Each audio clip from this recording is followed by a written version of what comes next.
ऊंचे पेड़ पर राजकुमार और वजीर का लड़का छिपे बैठे थे। उन्हें समझ ही नहीं आया कि यह सब उनके साथ हो क्या रहा है। हमारे भाग्य में क्या लिखा था, दोनों मन ही मन सोचने लगे।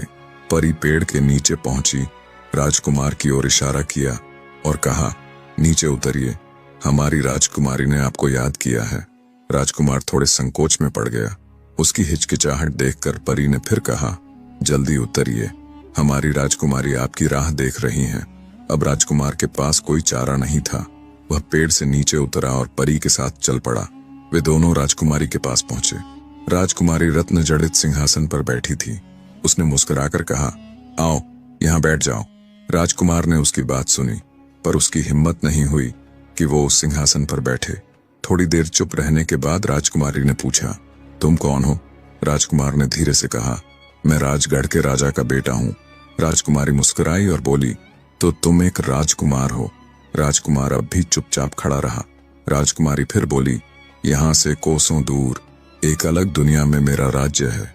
मैं वहां की राजकुमारी हूँ और कई दिनों से किसी ऐसे राजकुमार का इंतजार कर रही थी जो इस जगह तक पहुंचे। आज तुम आ गए। इतना कहकर राजकुमारी गहराई से उसकी आंखों में देखने लगी। राजकुमार को ऐसा लगा जैसे वह अब भी बेहोश होकर गिर पड़ेगा, लेकिन राजकुमार ने खुद को संभाला। राजकुमारी की मुस्कुराहट और चौड़ी हो गई। फिर वह मधुर स्वर में बोली, तुम्हें मुझसे विवाह करना होगा।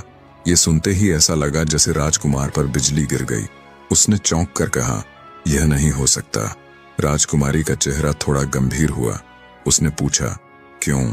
यह क्यों नहीं हो सकता? राजकुमार ने शांत भाव से उत्तर दिया, मैं रानी पद्मिनी की तलाश में निकला हूँ। मैंने प्रतिज्ञा की है कि जब तक वह नहीं मिल जाती, मैं अपने महल का अन्न ग्रहण नहीं करूंगा। राजकुमारी ने बड़ी सरलता से कहा, ओह, तो बात यह है। मैं नहीं चाहती कि तुम अपनी प्रतिज्ञा तोड़ो। प्रतिज्ञा एक पवित्र वचन होती है, उसे कभी तोड़ना नहीं चाहिए। तुम अपनी प्रतिज्ञा पूरी करो, मैं उसमें तुम्हारी मदद करूंगी, लेकिन मेरी एक शर्त है। राजकुमार ने पूछा, आपकी शर्त क्या है? राजकुमारी बोली, जब तुम पद्मिनी को लेकर लौटो तो इस स्थान पर आओगे और फिर मेरे साथ विवाह कर अपने राज्य वापस जाओगे। राजकुमार ने विनम्रता से कहा, इसमें मुझे कोई आपत्ति नहीं है। राजकुमारी मुस्कुराई और बोली, पर एक बात है, तुम सिंगल द्वीप तक पहुंचोगे कैसे? राजकुमार ने हैरान होकर कहा, क्यों? उसमें क्या कठिनाई है? राजकुमारी हंसने लगी, तुम बड़े भोले हो। वहां पहुंचना कोई हंसी खेल नहीं है। सिंगल द्वीप तक जाने वाला रास्ता ऐसे जादुई स्थानों से होकर गुजरता है जहां कोई भी तुम्हें अपने जादू में फंसा